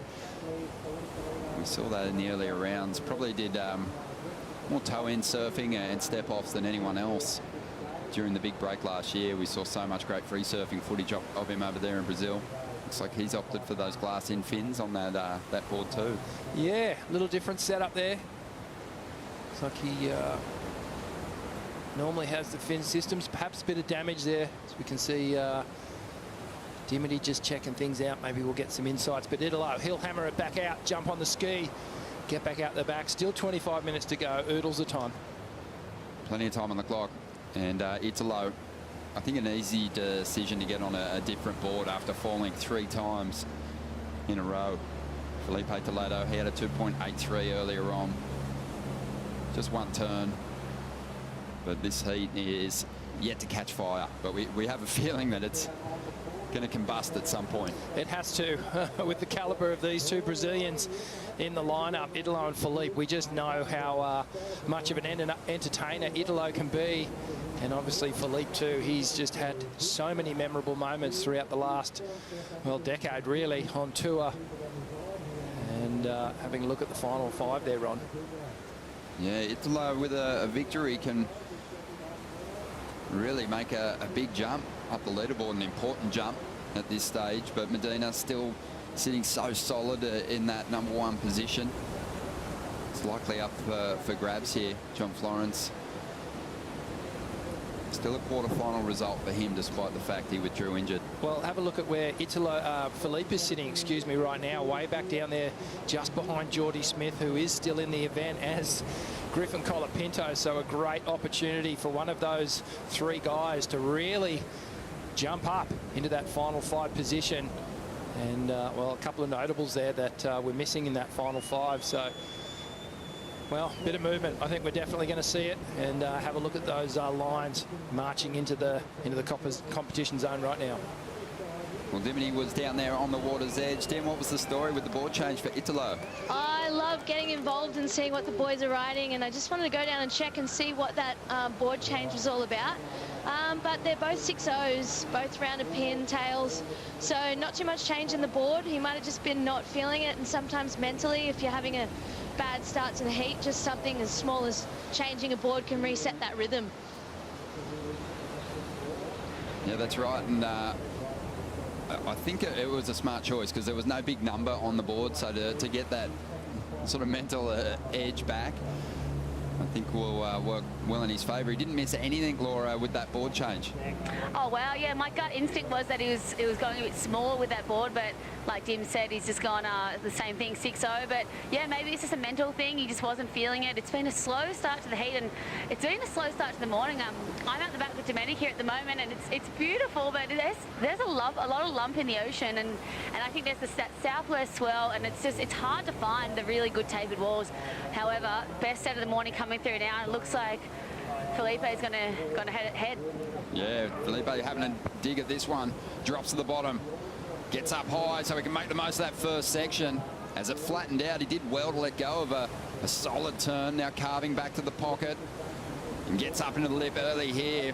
Digging in hard, really putting some torque into these manoeuvres. and flows beautifully through to the inside. And he'll make his way across that rock shelf, which is such a challenge. You know, quite often, Rich, with that final manoeuvre, we talk about the ride coming to an end, but just getting across the rock shelf is another manoeuvre in itself. As we see Italo now trying to find a response on that new board. Drives up into the section. Big backhand float. Huge floating re-entry to finish this wave off. He's going to hang on for the finish. Wow, that was incredible.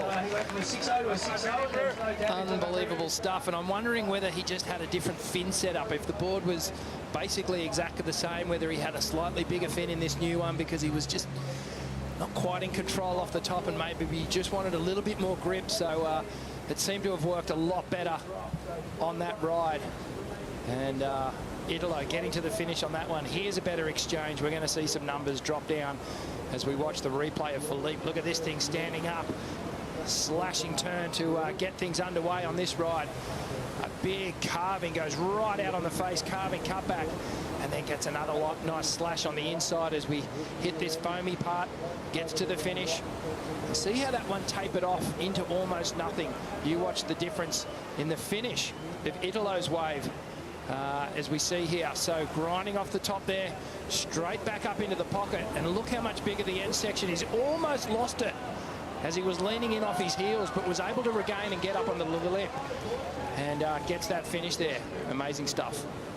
Yeah, well, this is a perfect demonstration of how you can really push a number up with a solid finish.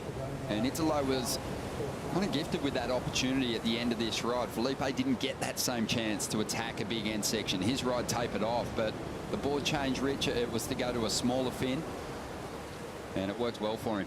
Well, you can see Italo there just hitting that little speed bump before he got up. He did so well to keep control, and he was able to ride out of that one. And this is a real good counterpunch from Italo. We're going to see some okay numbers dropping here. This heat is starting to fire up.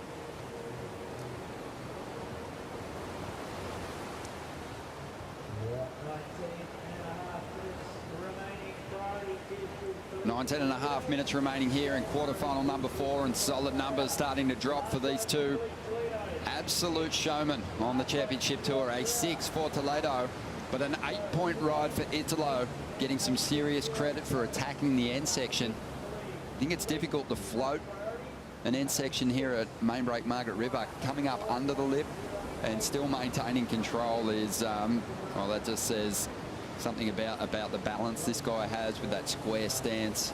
Just did so well then to reel that final move in. Yeah, that is all the training coming into play there. Just amazing leg strength, core strength, and having that ability to control the surfboard, even when it's jumping around a little bit underneath you. And getting the nod there. One thing the judges were saying today, the critical nature of the turns is going to be under the spotlight. They're going to be looking at that, and that was definitely critical. Plenty of time to enjoy these two fighting it out for that last place in the semi-finals. The winner of this one will take on Matthew Mcgillivray, who just won over Seth, Moniz, and Matthew is with Stace. Matty, did you get that wave out Margaret River main break, or did you find that barrel out the box? I don't know. I was so surprised with that thing, to be honest. I just jumped off the jet ski and, yeah, the swan on the inside came through and doubled up and hit the ledge, and I was just in the right spot for it, so I got really lucky. Amazing execution. We all loved that ride. Must feel nice to perform at the top level like that. Yeah, I'm stoked to have a good heat and put some numbers on the board. My round of 16 heats against Canoe was like, I wasn't happy with my surfing, so I'm happy to do some good surfing today. How much do you think about that on your days off? Quite a bit. We had like a couple of days now just to like kind of reset and recharge the batteries. So yeah, there's a lot of thoughts like about the contest running again and about surfing another heat. A lot of time to think about stuff. A couple South African flags making a push towards the pointy end. You must be proud. Yeah, I was so stoked to see Jordy take out that first heat, and it definitely fired me up for the second one. 4 waves to go, mate. Best of luck for the rest of the event. Thanks, Dave. Well, he is absolutely reeling to be into the semi-finals. Keeping a cool head, though, knows that he needs to bring his best to the semi-final clash against either Felipe who just fell at the end of that ride, or Italo, who's holding on to the lead at this stage. But that was an interesting wave choice there for Toledo. It was, with priority. It wasn't one of the bigger waves, and I just think it might have been a little bit of a mistake. Perhaps he should have waited for, well, this wave that looks like Italo's going to paddle into now. Essentially, this could have been Felipe, so let's see how this one pans out. Drops to the bottom, up into this first section. Getting a bit of release on the tail on that first move.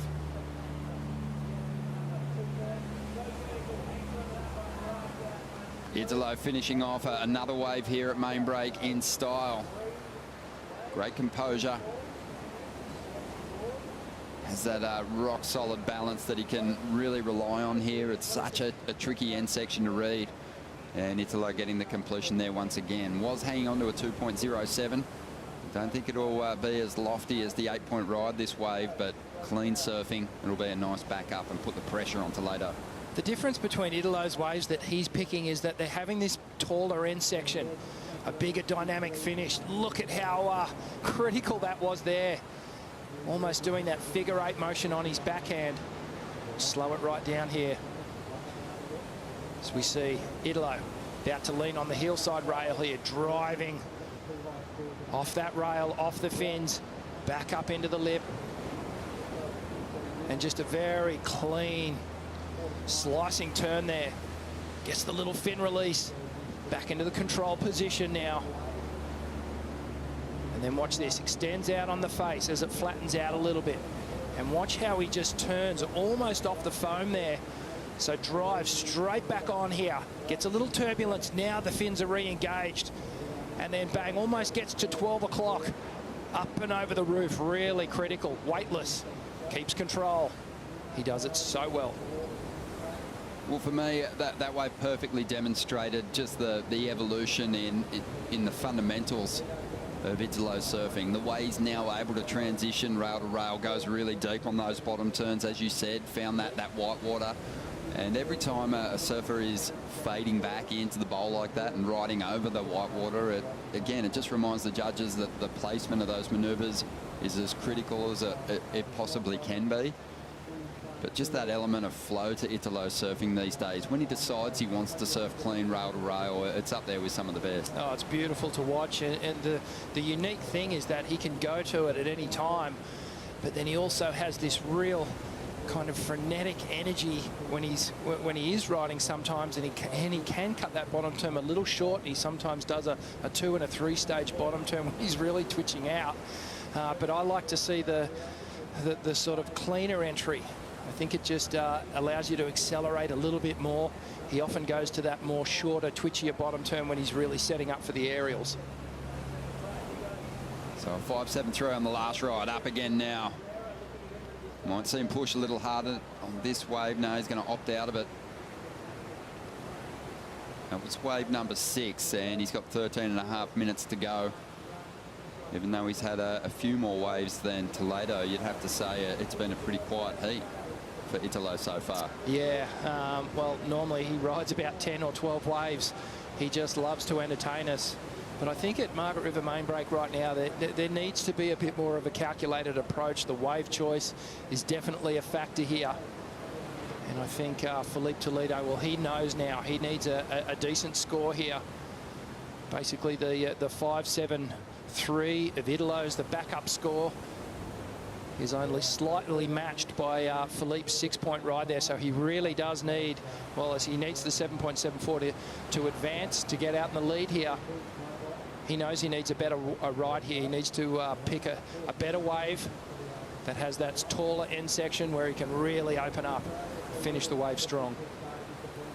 Well, 3 different winners from the first 3 events on the Championship Tour schedule so far this year. John Florence at the Pipe Masters. Italo breaking through for the victory in Newcastle, and at Narrabeen it was Gabriel Medina. Italo chasing his 2nd event win now. He's had 7 career wins. He just his 6th year on the Championship Tour. Toledo, 8th year on the CT, 8 CT wins. These guys are starting to really rack them up pretty regularly. And again, I'll go back to it. I think it's their ability to give to give you almost video edit style surfing on finals day. You know, where some surfers are feeling the pinch of a finals day and the expectation of performance and big results almost weighing heavy on them. These two guys are almost high risk in their approach to finals day. It's all or nothing. It's first or last. Yeah, it's a different approach when it's more calculated. You sort of revert back to your default performance and you stick to what you know. What these guys know is 100%. Yeah, we're starting to see them ramp it up now. Italo pushing hard on that first turn, getting the release in the tail. Not easy to do in this strong offshore breeze. And again, solid on the finish. So really starting to convert after falling on his first 3 rides. Quick board change for Ferrara, and he is back in front and looking solid here.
The Boost Mobile Margaret River Pro presented by Corona is brought to you by Boost Mobile.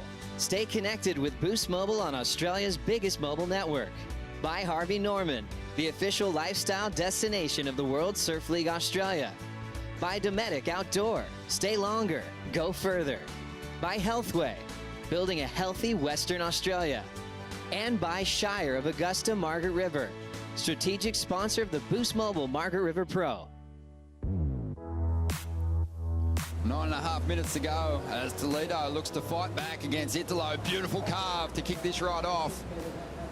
Taking it right back to the bottom of the bowl. Falling out of the lip on a big float and now lining up the finish as this wave steps out. Toledo holds on to the finish. That's going to be his best ride yet. Likes the feel of it and starts to celebrate, but he's going to have work to do. Italo already has an excellent score and a 5.73 of his own, so Toledo playing catch-up after a 7.74 out of that ride to take the lead. But probably will just be happy to chip away at the requirement here. Yeah, that was a great comeback wave, really. You can see he gets a little mini airdrop here. This first turn is so beautiful. See how extended it? It was like a double rail turn within the one gouge. Gets the floater, lip gliding, troughs out again on him, gets a little airdrop for the second time. And then a tricky end section too, and he's able to get the float there. So a bigger finish on that ride. That's what he needed. Great comeback wave for Felipe here. Yeah, good reason to celebrate too.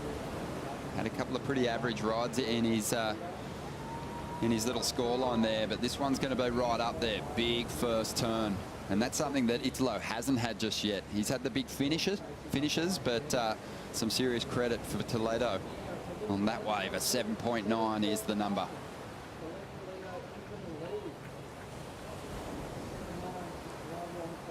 There has been a situation change here in quarterfinal number 4. 8 minutes to go. We were waiting for this heat to ramp up a little bit.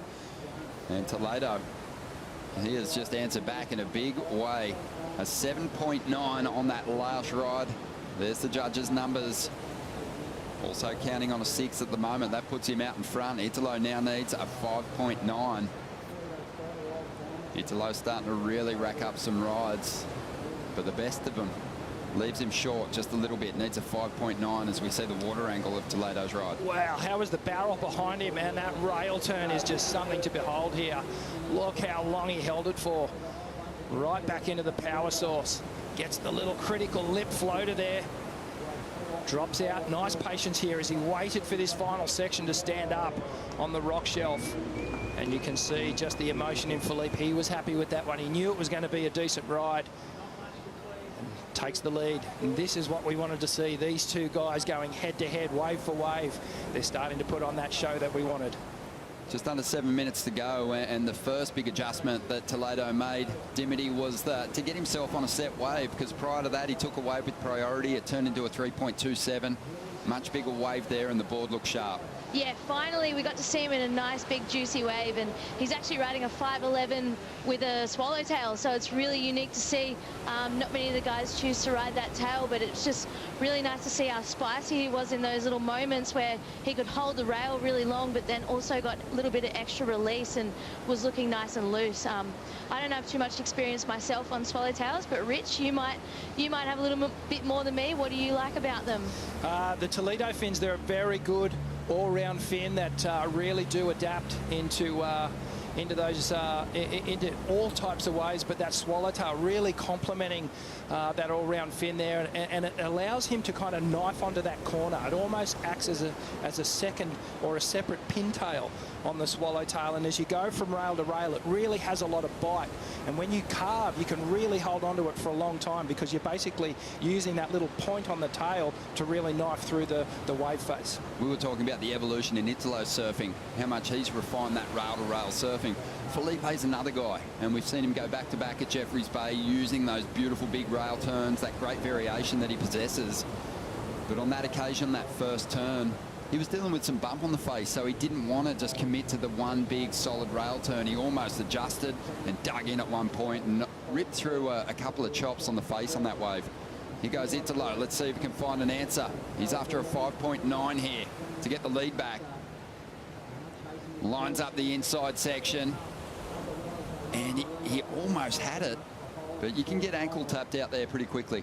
Yeah, you can. As we've seen through this whole event, just so much power on this final section, so much going on with the right-hander coming towards you, the rock shelves, and it, well, could launch a rocket. And Italo needing that 5.9 to advance, not quite sure if it's there. Let's take a look at the last ride of Italo's here, Rich. Love the way he just hung on that first bottom turn for a really long time. Great turn to start things off. The second one was a little flatter, and if he, well, just didn't quite get to the finish on that one. And, well, as we go back and have another look here at Felipe Toledo's wave, you can see such a late takeoff here. Readjusts, gets the feet in the perfect position. And Ronnie, this first turn was really where the bulk of the points come from. A little double pump. Draws deep off the bottom here. And if we freeze it right here, okay, now this is where he gets right into the turn. So he could take this pathway and just come down here. We'll clear this. Let's watch what happens. Great extension out of the upper body. Freeze it right here. Look at all this power in the back leg. He is just coiled up and ready to extend. Now again, this pathway could have come down here, but he ends up opting to really lay into it and bring it right down in this direction. Let's play it. Holds onto the rein. Now he extends it even further.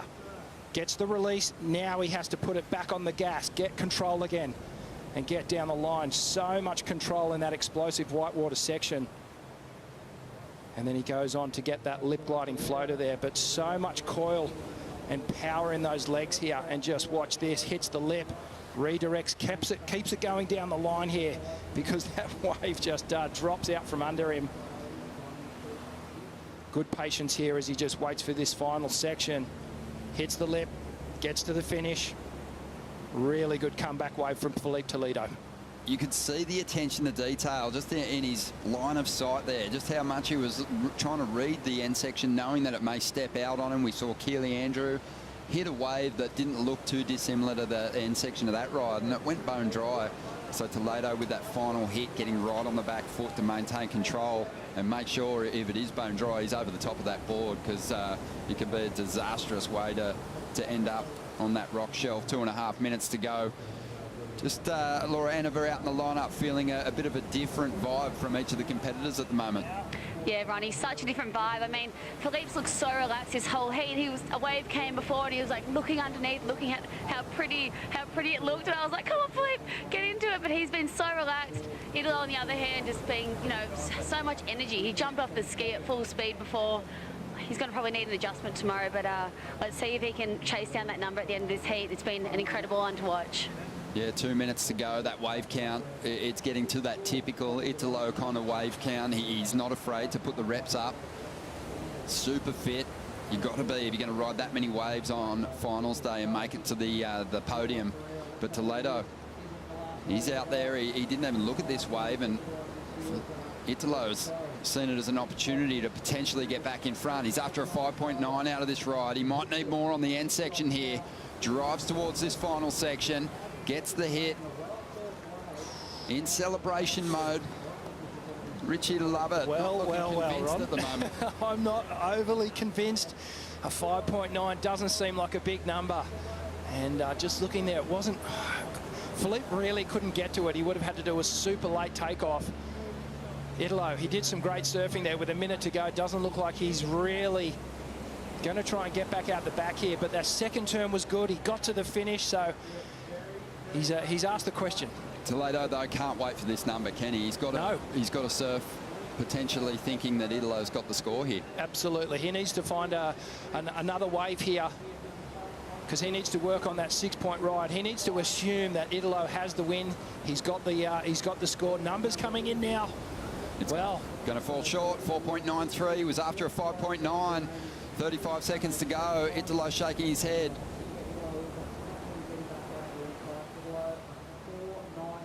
Wow, with 30 seconds to go, I just don't think there is enough time for Italo to get out the back. He's got shaking the head there. The white flag's going up, but, you know, this was a close matchup. But Felipe, I think he peaked at the right time, found that good wave, really opened up. But that wave, when you think about it, that wave that Italo needed the score on just then, it just didn't have that one magic moment in it for it to go right into that 6-point range. 4 waves for Toledo.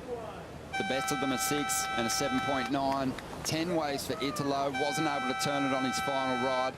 He did have the highest number of that heat, but potentially just pulled the trigger a little early just here on this final ride, and there just wasn't enough opportunity in it for him as we dive into the Harvey Norman recap. Well, it started off a little sleepy, this one, as we see Italo just coming in from that heat. And Felipe, he started to wind up. Have a look at these critical rail carbs. So much power from the little man from Brazil. But he is so strong. So exciting to watch. Really powerful, these slashes on the face. Gets to the finish here. And well, Italo, he bounced back with a great 8-point ride here on his backhand. Getting really critical. Up in the pocket here. Slams it off the lip. And then, well, Italo found these waves that stood up on the end section. That one tried to buck him off, but he found the finish. Yeah, just has that mad pace to his heats, Italo. Board changes are pretty common, and he got back out there. Just never really connected with a solid set wave once he made his return. Well, for me, that carve, the opening carve on Felipe's comeback wave there was the best turn of the morning for me so far. Just so critical. As we see, well, breaking things down there with Italo Ferrara.